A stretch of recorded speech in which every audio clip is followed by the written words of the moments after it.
Bismillahirrahmanirrahim. Assalamualaikum warahmatullahi wabarakatuh. Asyhadu an la ilaha illallah wa asyhadu anna Muhammadan abduhu wa rasuluh. Amma ba'd. Segala puji hanya milik Allahu Rabbi, segala zat yang maha ghafur, zat yang maha syukur yang telah memberikan beribu-ribu nikmat yang tidak terukur. Nikmat iman, nikmat Islam, sampai nikmat sehat walafiat. Hingga detik ini kita masih merasakan indahnya bulan Ramadan. Salawat serta salam semoga tercurah limpahkan kepada Nabi Allah Muhammad Sallallahu Alaihi Wasallam, yang kita nantikan syafaatnya kelak di yaumil qiyamah. Amin. Kematian ada hal yang pasti akan dirasakan oleh semua manusia, semua makhluk di dunia, termasuk hewan, tumbuhan, dan sebagainya.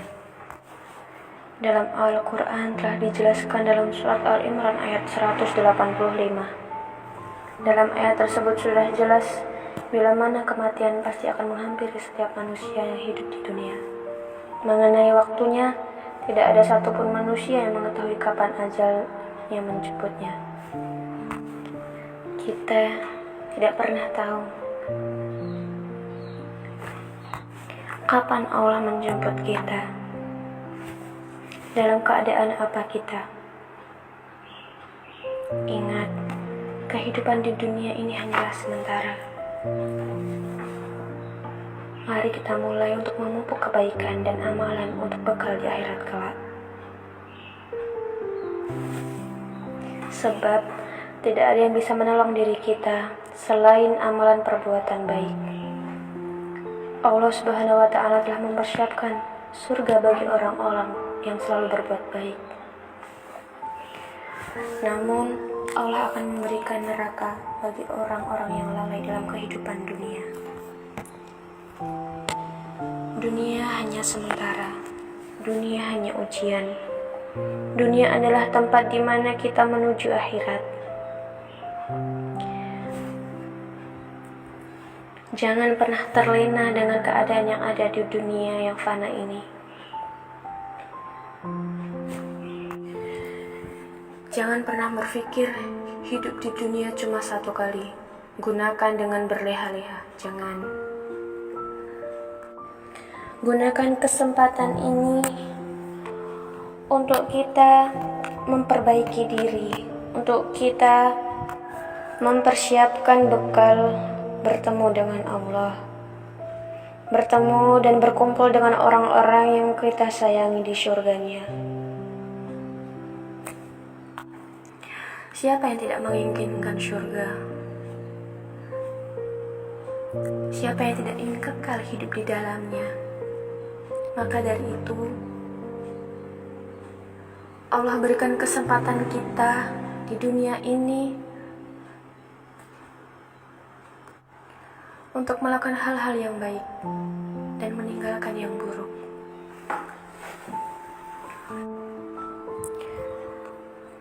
Saudara-saudariku, kaum muslimin dan muslimah yang dirahmati Allah, sama-sama kita tahu banyak sekali tanda-tanda akhir zaman yang sudah nampak di depan mata, termasuk banyaknya bencana di muka bumi ini. Perzinahan di mana-mana, diangkatnya ilmu dan fenomena kebodohan, banyaknya pasukan dan pendukung kezaliman, merajalela praktek riba,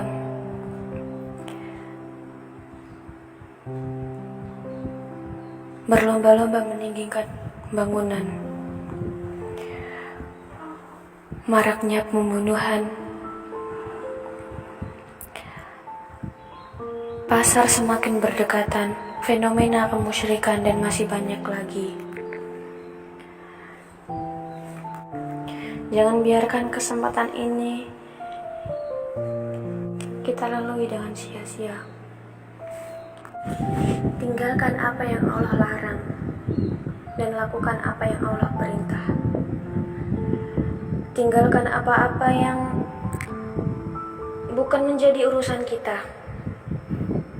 Tinggalkan perbuatan-perbuatan yang sia-sia.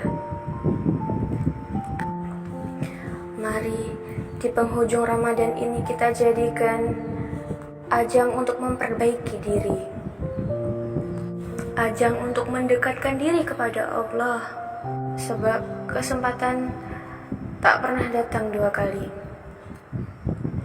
Kalau Allah sudah beri hidayah, ambil, jangan lepaskan. Sebab hidayah hanyalah milik orang-orang yang Allah ridhoi. Banyak hal yang harus kita perjuangkan. Memperjuangkan diri sendiri untuk masuk surga itu susah. Jangan kita repot-repot mengurusi orang lain, apalagi urusan dosa orang lain.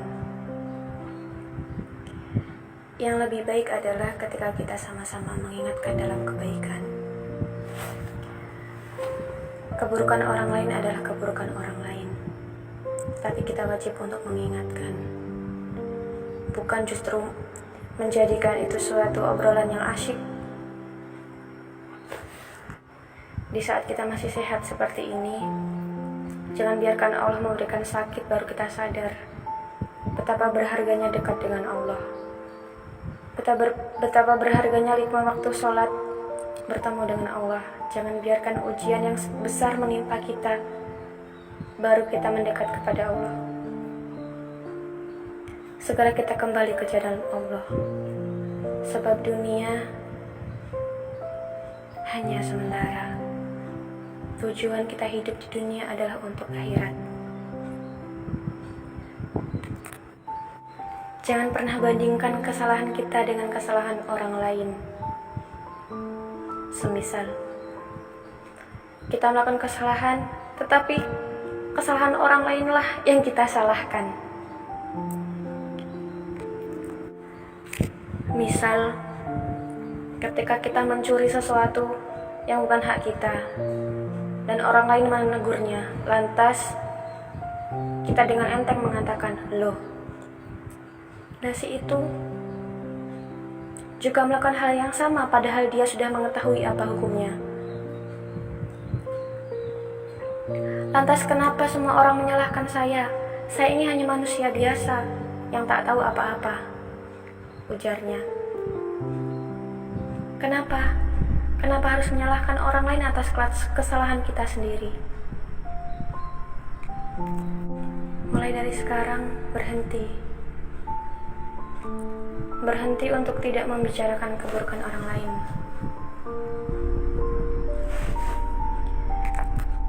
Ada banyak hal yang harus kita perjuangkan, termasuk sehidup dan sesurga dengan keluarga kita, dengan suami kita, dengan anak-anak kita, dengan orang tua kita.